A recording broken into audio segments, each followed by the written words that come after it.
یہ کہانی دوسرے مہم جو کارل ایکلی کی ہے۔ افریقہ کا ایکلی مشرقی بعید میں 1 سال گزارنے کے بعد میں 1925 میں اختتام کے قریب نیو یارک کی فطری تاریخ کے امریکی عجائب گھر واپس آ گیا۔ اولین شخص جسے کہ میں نے عجائب گھر میں دیکھا وہ کارل ایکلی تھا۔ میں نے اس کی گردن میں باہیں ڈال دی کیونکہ وہاں ایکلی جیسا پرتپاک دوست شاذ و نادر ہی نکل سکتا تھا۔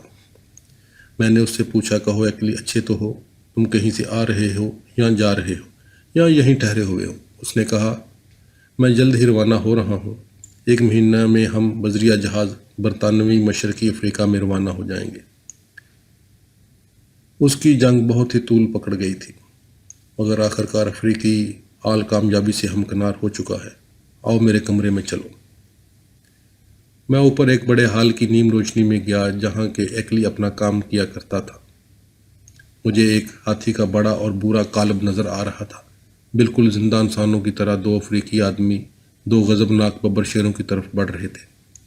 کھڑکی کے قریب ایک سفید گینڈا کھڑا ہوا تھا۔ تقریباً سارے فرش پر اس کے کام کرنے کا سامان اور ہر قسم کی چیزیں پھیلی ہوئی تھیں۔ ہاتھی مارنے کی بندوق میز پر پڑی ہوئی تھی۔ فرش پر بکھری ہوئی چیزوں میں سے ہم راستہ بناتے ہوئے داخل ہوئے اور نیچے بیٹھ گئے۔ تب ایکلی نے مجھے اپنی کوششوں کا حال سنایا جو اس نے پچھلے سال اپنے عظیم کام میں افریقی حال کے لیے روپیہ فراہم کرنے کے سلسلے میں کی۔ اس نے کہا وہ جلد ہی اس حال کے لیے جانوروں کی پہلی کھیپ لانے کے لیے لوگوں کی ایک جماعت کے ساتھ افریقہ روانہ ہونے والا ہے۔ ایکلی نے مجھے حال کا ایک چھوٹا سا نقشہ دکھایا۔ اپنے ذہن میں اس کا خیال آنے کے بعد اس نے فوراً ہی اسے بنا ڈالا تھا۔ ہر چیز بہت ہی چھوٹے پیمانہ پر بنائی گئی تھی اور جانوروں کے گروہ، تصویریں، حال بالکل ایسا ہی لگ رہا تھا جیسا کہ مکمل ہونے کے بعد لگنے لگے گا۔ اس نے کہا، مجھے اس بات کا یقین مشکل سے آ رہا ہے کہ یہ چیز حقیقت سے آغاز ہو سکے گی۔ حالانکہ ایکلی کو اپنے کام میں اس قدر لطف آتا تھا، مگر 61 سال کی عمر میں ہی وہ واقعہ بوڑھا نظر آتا تھا۔ اس کے مضبوط شانے جھک گئے تھے۔ اس کے چہرے سے ان سختیوں، مصیبتوں کے آثار ظاہر ہو رہے تھے جو کہ اس نے جی لی تھی۔ اس کے چہرے کے بیچ ایک سفید نشان ایک سرے سے دوسرے سرے تک پھیلا ہوا تھا۔ یہ نشان ایک غضبناک ہاتھی نے ڈالا تھا۔ جب اس نے اپنا دایاں بازو اوپر اٹھایا تو مجھے وہ نشان نظر آ رہے تھے جو کہ لگانے کے تھے۔ ایکلی نے چیتے کو اپنے ہاتھوں سے ہی مار ڈالا تھا۔ آج تک کوئی دوسرا شخص یہ کام انجام نہ دے سکا تھا۔ وہ اپنے اس تجربہ کا ذکر زیادہ نہیں کیا کرتا تھا کیونکہ یہ واقعہ بہت عرصہ پہلے اس کے افریقہ کے اولین سفر کے دوران شمالی لینڈ میں 1896 میں پیش آیا تھا۔ مگر ایک رات جب کہ ہم عجائب گھر میں کھڑے ہوئے تھے اور نیو یارک کی جگمگاتی روشنیوں کی طرف دیکھ رہے تھے، میں نے اس سے یہ کہانی سنانے کی درخواست کی۔ اس نے کہا، میں نے ایک اور جانور کا نشانہ لگایا تھا۔ میں ایک رہنما کو لے کر اسے کیمپ تک لے آنے کے لیے باہر نکلا۔ اندھیرا سا ہو رہا تھا۔ ہم جو ہی اس جانور کے قریب پہنچے، ایک لگڑ بگا اس جانور کا سر اپنے منہ میں دبائے ہوئے ہمارے سامنے سے نکل بھاگا۔ لکڑ بگا اپنے کھانے کے لیے جانوروں کو نہیں مارتا، بلکہ جو دوسرے جانور چھوڑ دیں وہی کھا لیتا ہے۔ مجھے اس پر بڑا غصہ آ رہا تھا کیونکہ میں اس جانور کو کھال بھر کر رکھنا چاہتا تھا۔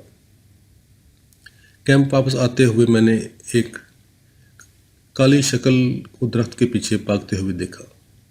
یہ سمجھ کر کہ یہ بھی کوئی لکڑ بگا ہوگا، میں نے اس پر نشانہ لگایا۔ اس میں کوئی شک نہیں کہ یہ حرکت بڑی مجنونانہ تھی۔ جواباً چیتا دھاڑا۔ میں خوفزدہ ہو گیا کیونکہ اس قدر تاریکی میں جب اچھا نشانہ لگانے کا امکان نہ ہو، چیتے سے جنگ کرنا وہ آخری چیز تھی جس کے بارے میں کہ میں سوچ سکتا تھا۔ چیتے یوں تو ہر وقت جان لیوا ثابت ہوتے ہیں، مگر کوئی زخمی ہو جائے تو پھر وہ لڑنا اسی وقت ترک کرے گا جب وہ مر جائے گا۔ میں یہاں سے جلدی بھاگ جانا چاہتا تھا، مگر چیتا غضبناک ہو رہا تھا۔ اس نے میرے پیچھے آنے کے لیے کعبہ کاٹا۔ میں نے دوبارہ گولی چلائی مگر نشانہ چوک گیا۔ پھر مجھے اپنی بندوق بھرنی پڑی۔ اسے بھرنے کی کوشش میں بھاگا اور ایک دریا میں جا کودا۔ ٹھیک اسی وقت چیتے نے مجھ پر وار کیا۔ بندوق میرے ہاتھ سے گر گئی۔ اس نے میری گردن دبوچنی چاہی مگر میں مڑ گیا۔ اس طرح میرا دایاں ہاتھ کندھے تک اس کے منہ میں آ گیا۔ میری پہلی گولی سے اس کا پاؤں ٹوٹ گیا تھا۔ اور اسی نے میری جان بچائی۔ ایک پاؤں زخمی ہونے کی بنا پر وہ مجھے چیر ڈالنے کے لیے پچھلے پاؤں پر ٹھیک سے کھڑا نہیں ہو سکتا تھا۔ مجھے اس کا وحشیانہ شور اور اپنے کندھے کے چرنے کی آواز صاف سنائی دے رہی تھی، مگر مجھے کوئی تکلیف محسوس نہیں ہو رہی تھی۔ میں نے اس کی گردن اپنے بائیں ہاتھ سے پکڑ لی۔ تھوڑی دیر کے لیے اس کا سانس رک گیا اور اس کی گرفت ڈھیلی پڑ گئی۔ میں نے کھینچ کر اپنا بازو چھڑانا چاہا مگر اسے نہ کھینچ سکا۔ اس نے بڑھ کر اور آگے سے دبا لیا۔ میں نے اس کی گردن پھر دبائی۔ آہستہ آہستہ میں نے اپنا بایاں بازو اس کے منہ سے کھینچا اور دایاں ہاتھ سے اس کے منہ میں جس قدر گہرائی تک ممکن تھا اندر کر دیا۔ آخر کار ہم دونوں چند مرتبہ لٹکتے رہے مگر میں اوپر آ گیا۔ میں اس کی پیٹھ پر تھا۔ میرا دایاں ہاتھ اس کی منہ کی گہرائی میں پہنچا ہوا تھا۔ میرا بایاں ہاتھ اس کی گردن دبائے جا رہا تھا۔ میں نے اپنے گھٹنوں سے اسے اور نیچے دبایا، ہڈیوں کو ٹوٹتا ہوا محسوس کیا۔ اس کے منہ سے خون آنے لگا۔ وہ کمزور پڑ چکا تھا، مگر میرا بھی یہی حال تھا۔ مجھے حیرت ہو رہی تھی، کیا میں اس سے زیادہ دیر زندہ رہ سکوں گا؟ جس قدر بھی قوت سے ممکن تھا میں نے اپنے دونوں گھٹنوں سے دبایا۔ مجھے معلوم نہیں اس حالت میں کتنی دیر رہا۔ ایسا لگتا تھا جیسے کئی گھنٹے ہو چکے ہیں، مگر آخر کار وہ بے حس ہو گیا۔ میں اٹھ کھڑا ہوا۔ میرے سامنے کالے کالے دھبے بہہ رہے تھے۔ مجھے پھریری آئی۔ رہنما بھاگ گیا تھا، مگر جب میں نے اسے آواز دی تو واپس آ گیا۔ چیتا بھی مر چکا تھا۔ جب ہم کیمپ پہنچے تو میری حالت بہت خراب تھی۔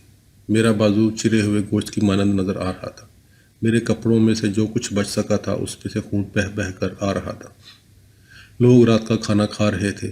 جب انہوں نے مجھے دیکھا تو ان پر بخار سا طاری ہو گیا۔ فیلڈ میوزیم کے ڈاکٹر ایلٹ نے میرے بازو کے ایک ایک سوراخ کو دھویا۔ ایسا معلوم ہوتا تھا کہ اس میں سینکڑوں سوراخ پڑ گئے ہیں۔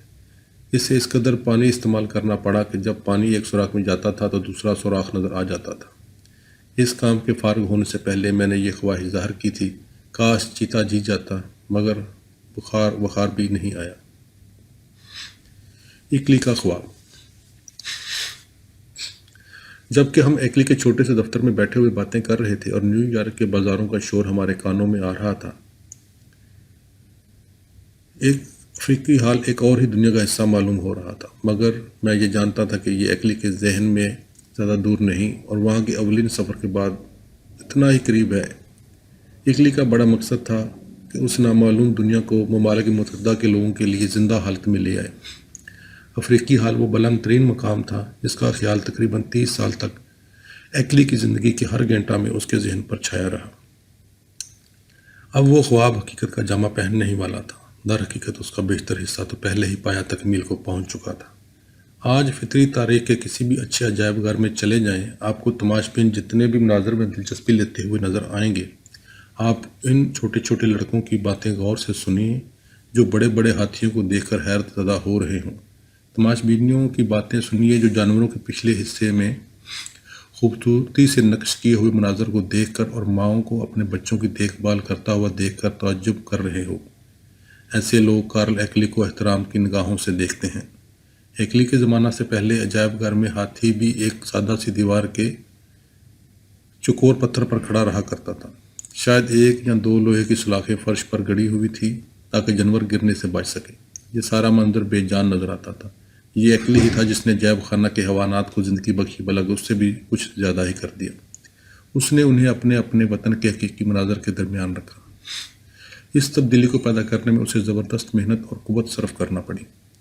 ایکلی نے ابتدا جانوروں کی کھال بھرنے سے کی، اس کے بعد متعدد کام کرتا رہا۔ اس کا شمار دنیا کے عظیم ترین شکاریوں میں ہونے لگا، مگر اس کے نزدیک شکار اس کے عظیم تر کام کا صرف ایک جزو تھا۔ وہ صرف تفریح کی خاطر شکار نہیں کھیلتا تھا۔ اس نے سمجھا تھا، میں نے صرف جانور کو نشانہ صرف اسی وقت بنایا ہے جب کہ مجھے عجائب گھر کے لیے اس کی ضرورت تھی یا اس سے مجھے اپنی جان بچانی پڑی ہو۔ نیو یارک میں روچسٹر کے لیے جس کھیت میں 1964 میں ایکلی پیدا ہوا تھا، وہاں اب ایک نشانی بنی ہوئی ہے۔ ایک عام کاشتکار لڑکے کی طرح وہ بھی اس کام میں مدد کیا کرتا تھا، مگر وہ اپنی فرصت کا ہر لمحہ جنگلوں اور کھیتوں میں پرندوں جانوروں کا مطالعہ کرنے میں صرف کیا کرتا تھا۔ وہ اس کے بہترین دوست بن گئے تھے۔ لڑکپن ہی سے اسے جانوروں کی کھال بھرنے سے دلچسپی ہو گئی تھی۔ اس نے اس موضوع پر ایک کتاب پڑھی تھی، پھر اس نے لوگوں کو مطلع کر دیا تھا کہ وہ جانوروں کی کھال بھرنے کا ہر قسم کا کام نہایت فنکاری کے ساتھ کر سکتا ہے۔ جمبو کو بچانا۔ جبکہ ایکلی کی عمر 19 سال تھی، اس نے اپنے کھیت کو خیر آباد کہہ دیا تھا اور روچسٹر میں وارڈس نیچرل ہسٹری کمپنی میں ملازمت کر لی۔ وارڈس والے فطری تاریخ کے مطالعہ کا سامان عجائب گھروں اور اسکولوں کے ہاتھ بھی فروخت کیا کرتے تھے۔ یہ محض ایک کاروباری کمپنی تھی۔ ایکلی کو اس بات پر غصہ سا آیا کہ یہاں جانوروں کی کھال کے پرانے طریقے ہی استعمال کیے جاتے تھے۔ وہ نئے اور بہتر طریقے آزمانا چاہتا تھا، مگر اسے اپنی کارگزاریاں دکھانے کا موقع اس وقت تک مل نہ سکا جب تک کہ وہ اس کمپنی میں 2 سال نہ گزار لے۔ پی ٹی برنم ایک سرکس کا مالک تھا جو سدائے ہوئے جنگلی جانوروں کو اور تربیت یافتہ آدمیوں کو لے کر، جو کہ ہر قسم کے دلیری کے کام انجام دے سکتے تھے، شہر بہ شہر سفر کر کے کھلے ہوئے میدان میں تماشا دکھایا کرتے تھے۔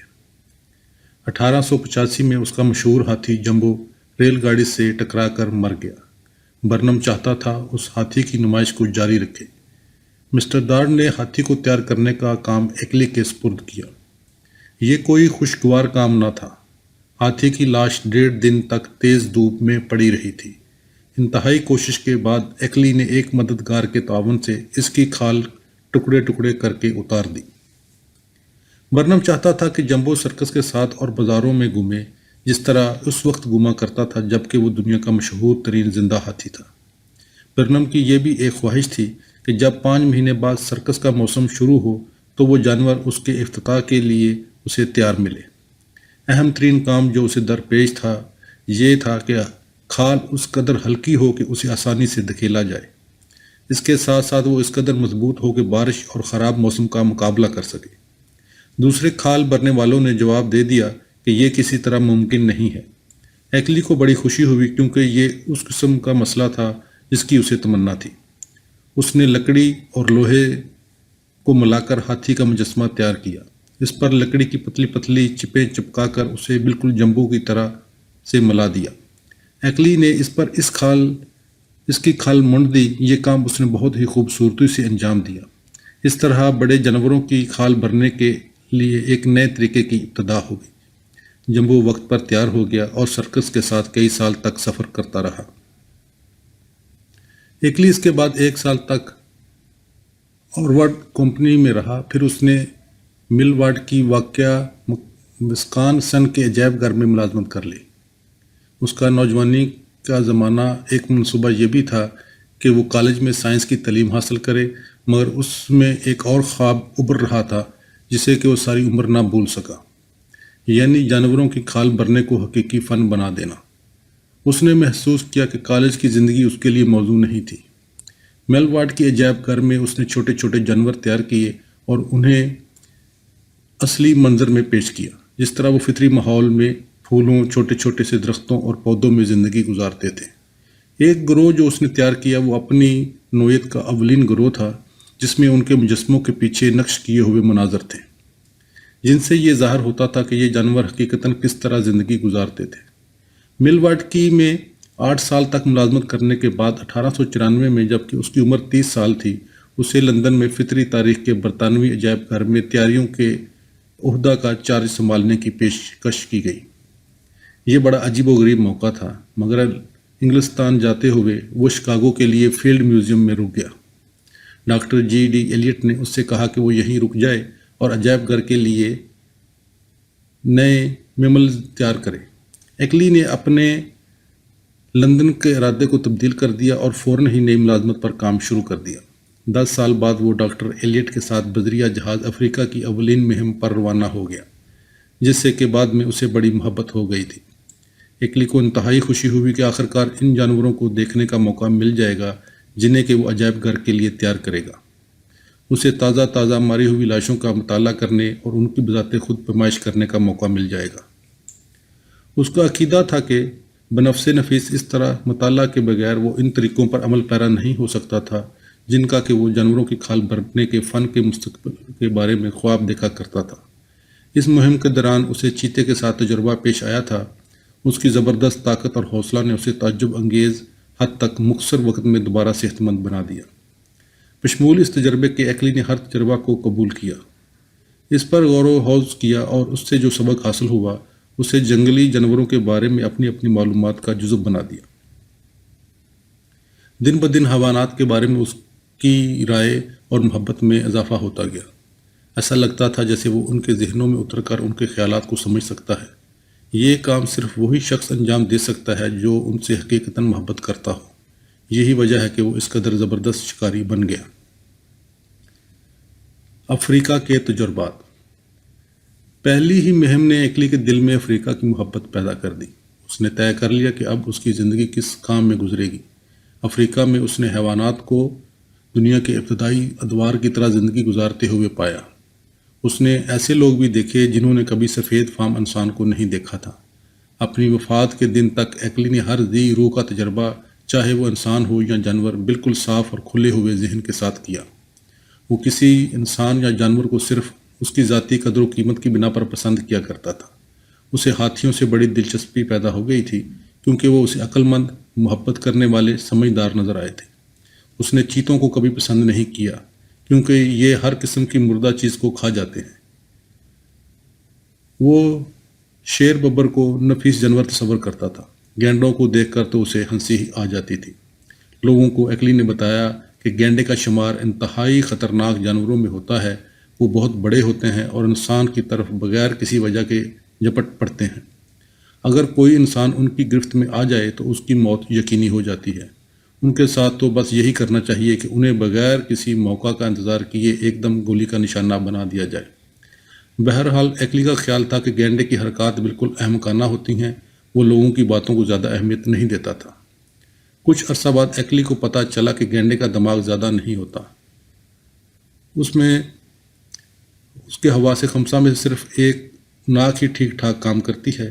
جب وہ ہوا میں کسی چیز کو سونگھ لیتا ہے تو وہ چاروں طرف دیوانہ وار دوڑنے لگتا ہے۔ بغیر کسی واضح مقصد کے پہلے وہ ایک سمت میں دوڑتا ہے، پھر دوسری طرف دوڑنے لگتا ہے۔ اگر اس کی ناک سے اس چیز کا احساس غائب ہو جاتا ہے جسے کہ وہ تلاش کر رہا تھا اور اس کی چھوٹی چھوٹی آنکھیں اسے دیکھ لینے سے قاصر رہتی ہیں، تو وہ یہ بھی بھول جاتا ہے کہ اس نے کیا کام شروع کیا تھا، اور وہ نہایت اطمینان کے ساتھ سو جاتا ہے۔ کھال بھرنے کے نئے طریقے۔ ایکلی شمالی لینڈ کی مہم سے 1896 میں شکاگو واپس لوٹا تو اسے دن دگنی رات چگنی ترقی کرنے والے فیلڈ میوزیم میں تیاریوں کے دفتر کا افسر اعلیٰ مقرر کر دیا گیا۔ درمیانی عمر کی بنا پر اس کی قوت و طاقت اپنے کمال کو پہنچی ہوئی تھی۔ اس کا قد نہ لمبا تھا نہ پست، اس کا سر کافی بڑا اور شانے طاقتور تھے۔ حالانکہ اس کا سن کاشتکاروں کے مخصوص انداز میں لٹکا رہتا تھا، پھر بھی کسی دوست کو دیکھتے ہی اس پر فوراً مسکراہٹ ابھر آتی تھی۔ ہر انسان یہ جان سکتا تھا کہ اس کی زندگی ایک اہم مقصد کی لگن میں صرف ہو رہی ہے، اور یہ کہ اس کے لیے اس کے پاس وقت کم تھا، اور وقت کسی کا انتظار نہیں کیا کرتا۔ جو کام اسے کرنا تھا اس کے لیے اسے روزانہ بہت ہی کم وقت مل پاتا تھا۔ نیند تو ایک لازمی مصیبت تھی۔ وہ اسی وقت سوتا تھا جب کہ اس کا تھکا ہوا جسم چیخ چیخ کر آرام کا مطالبہ کرتا تھا۔ اس کے کھال بھرنے کے نئے طریقوں کی دریافتیں یکے بعد دیگرے اس قدر تیزی کے ساتھ نمودار ہو رہی تھی کہ چند طریقے تو ان پر عمل درآمد کی ابتدا کے ساتھ ہی بہت پیچھے رہ گئے، مگر ہر طریقے نے عجائب گھر کی نمائشوں کے لیے وسیع تر طریقوں کی راہ بھی کھول دی۔ ایکلی کو کمال حاصل کرنے کی تمنا رہتی تھی، اس لیے اسے کبھی بھی خوشی محسوس نہ ہو سکی۔ اس کا مقصد اس قدر بلند تھا کہ وہ ان لوگوں کی سمجھ میں ہرگز نہیں آ سکتا تھا جو کہ اس عجائب گھر کے انچارج تھے۔ بعض اوقات وہ جب یہ دیکھتے تھے کہ اس کے کام کے نتائج دنیا بھر میں سب سے اچھے ہیں تو وہ پریشان سے ہو جاتے تھے۔ ان کی یہ خواہش ہوتی تھی کہ وہ اپنے حصول کمال کی دوڑ کچھ آہستہ کر دیں، مگر وہ تو اس سے کم قبول کرنے کے لیے تیار ہی نہ تھا۔ اس عجائب گھر کے ڈائریکٹروں نے محسوس کیا کہ انہوں نے ایک عظیم انسان دریافت کر لیا ہے۔ وہ اس کی امداد کرنے کی انتہائی کوشش کرتے تھے۔ کھال بھرنے کو حقیقی فن کا درجہ دینے کے لیے ایکلی نے جو اقدام کیے انہیں وضاحت کے ساتھ بیان کرنے کے لیے بڑی طوالت درکار ہے۔ مختصراً یہ قصہ اس طرح بیان کیا جا سکتا ہے۔ کھال بھرنے کے ابتدائی ایام میں جانوروں کی ٹانگ میں لوہے کی سلاخیں رکھی جاتی تھی اور انہیں اس کے جسم میں ایک تختے سے باندھ دیا جاتا تھا۔ پھر ڈیلی کھال میں جس قدر بھی نرم چیز بھری جا سکتی تھی بھر دی جاتی تھی۔ جب ایکلی پہلی مرتبہ وارڈ کی کمپنی میں گیا تو اس وقت تک لوگ پرانے طریقے استعمال کرنا ترک کر چکے تھے۔ نئے طریقے کی روح سے متعلقہ جانور سے ملتی جلتی ایک شکل بنائی جاتی تھی، اس پر مٹی تھوپ دی جاتی تھی، جبکہ یہ مٹی گیلی ہی ہوتی تھی، اس پر کھال چپکا دی جاتی تھی۔ اس کے چہرے اور سر کو اس طرح بنایا جاتا تھا کہ جس حد تک بھی ممکن ہو وہ حقیقی جانور کی طرح معلوم ہو۔ یہ بہت ہی گھٹیا طریقہ تھا۔ جب سر خشک ہو جاتا تھا تو کھال پھٹ جاتی تھی، اس کی صورت بدل جاتی تھی اور یہ سکڑ جاتا تھا، پھر حقیقی جانور سے اس کی مشابہت بہت کم ہو جاتی تھی۔ اس سے اگلا قدم یہ تھا کہ مٹی کی ایک شکل ناپ تول کر اور بڑی احتیاط کے ساتھ تیار کی جاتی تھی جو من و ان حقیقی جانور کی طرح ہوتی تھی۔ مٹی کی اس شکل سے ایکلی نے اس سے ہلکے مگر مضبوط مادہ کی شکل بنائی جس میں کسی قسم کی تبدیلی واقع نہیں ہوگی۔ اس دوسری شکل پر کھال چڑھائی گئی۔ ایکلی کے طریقوں سے عجائب گھروں میں نمائش کے لیے بڑے جانور تیار کرنے کا طریقہ بالکل بدل گیا۔ آج دنیا کے ہر جدید عجائب گھر میں اس کے نتائج دیکھے جا سکتے ہیں، کیونکہ ایکلی اپنے کام کرنے کے طریقے بڑی آزادی کے ساتھ بتا دیا کرتا تھا۔ لوگ اس کے پاس سیکھنے کے لیے آتے رہتے تھے۔ جیمز ایل کلارک اس کا بہترین شاگرد تھا۔ وہ ایکلی کے پاس اس کے طریقے سیکھنے کے لیے فطری تاریخ کی امریکی عجائب گھر سے آیا تھا۔ ایکلی نے بڑی خوشی کے ساتھ اسے سکھا دیا اور بعد میں وہ دونوں ہاتھی کے شکار کے لیے افریقہ ساتھ ساتھ گئے۔ اس کے بہت عرصے بعد جب ایکلی کا انتقال ہو گیا تو کلارک نے افریقی حال کی تکمیل میں رہنمائی کا کام انجام دیا۔ کارل جن دنوں فیلڈ میوزیم سے وابستہ تھا اس نے ایک حسین اور خاموش طبع عورت سے شادی کر لی جس نے اپنی زندگی کو اس کی زندگی سے مکمل طور پر ہم آہنگ کر لیا۔ بعد میں وہ افریقہ کے کئی سفروں میں اس کے ساتھ گئی۔ ڈیلیا ایکلی ان کے دوستوں کے ساتھ بڑی مہربانی سے پیش آتی تھی۔ افریقہ میں اس نے اپنے شوہر کے کام میں بہت مدد دی۔ وہ بڑی اچھی شکارن بن گئی تھی۔ ایک سفر کے دوران اس نے ایسے ہاتھی کو نشانہ بنایا جسے لوگوں نے افریقہ میں شکار ہونے والا عظیم ترین ہاتھی قرار دیا۔ دلچسپ ہاتھی۔ اپنے جمبو والے تجربہ کے بعد سے ہی ایکلی ہاتھیوں کے بارے میں سوچتا رہا تھا۔ شاید وہ انہیں ان کی جسامت، زبردست قوت اور تقریباً انسان جیسے ذہن کی بنا پر پسند کرتا تھا۔ ہمیشہ اس کی یہ خواہش رہی تھی کہ وہ انہیں ان کی جنگل کی رہائش گاہ میں ہی دیکھے اور ان کا مطالعہ کرے۔ چنانچہ جب 1906 میں فیلڈ میوزیم میں کچھ ہاتھی لانے کے لیے برطانوی مشرقی ایشیا روانہ کیا تو وہ بچوں کی طرح خوشی سے پھولا نہ سمایا۔ اسے یہ پتہ چلا کہ ہاتھیوں کا مطالعہ کرنا بہت دشوار ہے۔ ممکن ہے کوئی شخص یہ سوچے کہ اتنے بڑے جانور کو دیکھ لینا آسان ہوتا ہوگا، مگر یہ درست نہیں ہے۔ جنگل کی دھوپ چھاؤں میں اس کا جسم سیاہ نظروں سے اوجھل ہو جاتا ہے۔ جب یہ بالکل ہی خاموش ہو جاتے ہیں تو اس بات کا بھی امکان رہتا ہے کہ انسان تقریباً اس سے جا ٹکرائے اور پتہ بھی نہ چل پائے کہ وہ وہاں کھڑا ہوا ہے۔ یہ عظیم جانور گنے سے گنے جنگل میں سے ذرا سی بھی آواز پیدا کیے بغیر گزر سکتا ہے۔ ایکلی نے بیان کیا ہے کہ وہ ایک گھنے جنگل میں ایک بوڑھی ہتھنی کے اس قدر قریب پہنچ گیا تھا کہ کھاتے ہوئے اس کے پیٹ کے اندر کی آوازیں بھی سنائی دے رہی تھی، مگر جب اسے پتہ چلا کہ وہ اس کے اس قدر قریب پہنچ گیا ہے تو اس کی آوازیں رک گئیں۔ اسے پتہ بھی نہ چلا اور وہ وہاں سے نکل گئی۔ افریقہ کے شکاریوں میں یہ اختلاف رائے برابر چلا آ رہا ہے کہ سب سے زیادہ خطرناک اور جان لیوا ہاتھی ہے یا شیر ببر ہے یا کوئی اور جانور۔ مجھے یہ پتہ ہے کہ ایکلی کا خیال یہ تھا کہ سب سے زیادہ ہاتھیوں سے ڈرنا چاہیے۔ یہ خیال محض اس بنا پر نہیں تھا کہ اسے ایک ہاتھی سے نقصان بھی پہنچ چکا تھا۔ وہ اکثر یہ کہا کرتا تھا کہ اگر کوئی شخص برابر ہاتھیوں کا شکار کرتا رہے گا تو یا تو اسے مار ڈالا جائے گا یا مرنے سے بال بال بچے گا۔ ایکلی کے جن دوستوں نے اس کے ساتھ شکار کھیلا ہے انہوں نے مجھے بتایا ہے کہ وہ ہمیشہ بہت ہی محتاط رہا کرتا تھا، اس کے باوجود ایک ہاتھی نے اسے جا ہی لیا تھا۔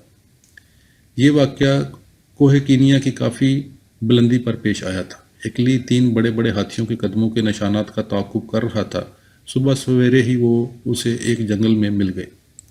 جبکہ وہ بندوق اپنے جسم سے لگائے ہوئے کھڑا تھا، ایک ہاتھی یکایک اس کی طرف جھپٹ پڑا۔ بندوق بھی سر نہ ہو سکی، ہاتھی نے اسے نیچے گرا دیا اور اس کے جسم کو دبانے لگا۔ اس کی بہت سی ہڈیاں ٹوٹ گئیں، مگر وہ ایسی چٹان کے سہارے جا کر رکا تھا جو کہ اس کے جسم سے بہت اونچی تھی۔ ہاتھی کا سر چٹان سے ٹکرا گیا اور چونکہ ہاتھی اسے زمین پر اور زیادہ نہ دبا سکا اس لیے اس کی جان بچ گئی۔ ہاتھی پیچھے ہٹا، اس نے رہنماؤں کو بھاگتے ہوئے دیکھا، اس نے کارل کو چھوڑ دیا اور ان کے پیچھے جا لپکا۔ بہرحال وہ مختلف سمتوں میں بھاگے اور کوئی بھی گرفت میں نہ آ سکا۔ ایکلی رات بھر سردی میں پڑا رہا کیونکہ رہنماؤں نے سوچا تھا کہ وہ مر چکا ہے اور وہ اس کے ہاتھ نہیں لگائیں گے۔ آخرکار جب وہ بولنے کے قابل ہو سکا تو انہیں پتہ چلا کہ وہ مرا نہیں تھا اور وہ اس کی دیکھ بھال کرنے لگے۔ ان میں سے کوئی مسز ایکلی کو بلانے کے لیے دوڑا مگر وہ سورج طلوع ہو جانے کے بعد تک نہ پہنچ سکی۔ مسز ایکلی نے بعد میں مجھے بتایا تھا کہ ایکلی کو دیکھ کر رونگٹے کھڑے ہو گئے تھے۔ اس کی کھوپڑی پر سے بال اور کھال علیحدہ ہو چکی تھی، ایک آنکھ بند ہو گئی تھی، ناک ٹوٹی ہوئی تھی، اس کا آدھا چہرہ بالکل پھٹ چکا تھا، بہت سی ہڈیاں ٹوٹ گئی تھیں اور اس کے منہ کے گوشوں سے خون بہہ جا رہا تھا۔ وہ جانتی تھی اس کا کیا انجام ہوگا، چنانچہ وہ انتہائی خوفزدہ تھی، مگر آخرکار ایک ڈاکٹر وہاں آ پہنچا اور اس نے اس کی جان بچائی۔ حالانکہ ہاتھی اس قدر لڑاکا ہوتا ہے، پھر بھی ایکلی یہ کہا کرتا تھا کہ اگر اسے تنہا چھوڑ دیا جائے تو یہ اپنے خاندان کے ساتھ صرف پرسکون زندگی گزارنا چاہتا ہے۔ یہ عقل مند جانور ہوتا ہے اور بہت سے کام انجام دے سکتا ہے اور ایک قسم کی دوستی کا بھی احساس کر سکتا ہے۔ انہی باتوں کی بنا پر اسے ہاتھی سے اس قدر دلچسپی ہو گئی تھی۔